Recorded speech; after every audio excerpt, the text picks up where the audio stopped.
I like that the title of this video speaks of the Palestinians as hostages, even though the uh, media pundit still calls them prisoners. The Palestinians are hostages and have been kidnapped by the Israeli government.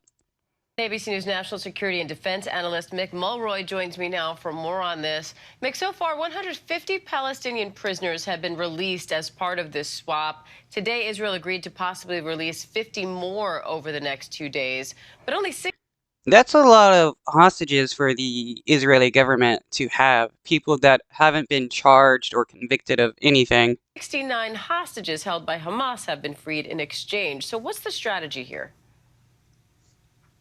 So, Diane, I think this is clearly one of the main pressure points between the United States and Israel, and quite frankly, the Israeli government and the Israeli people. They're demanding that they get all the hostages out for obvious reasons, and they're willing to give up quite a bit, and that includes these prisoners and detainees that are being released from Israeli prisons. And also, this truce itself is more beneficial to Hamas, as they're likely going to reposition themselves, move their command and control likely to the south, and quite frankly, move the hostages that they don't intend to release. So it is. Right. Obviously, Hamas is going to move to the south, and then the Israeli government is going to say they have evidence of Hamas in the south. So then they're going to start in southern Gaza. It is a trade-off. I think Israel went into this knowing that, and it was worth it for getting their hostages out.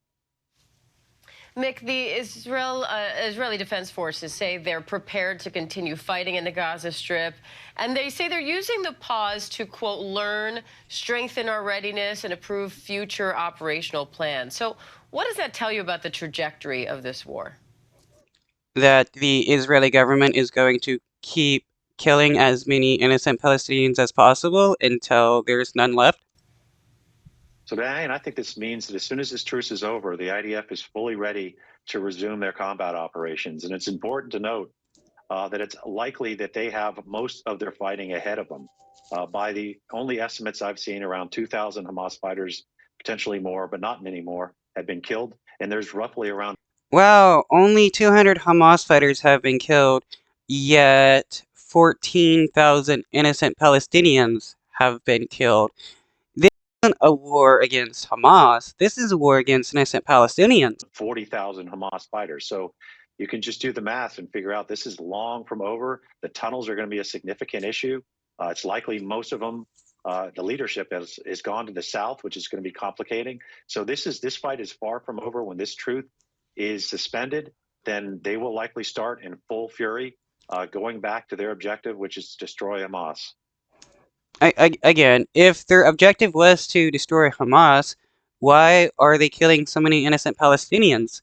Why is the Israeli government attacking UN shelters?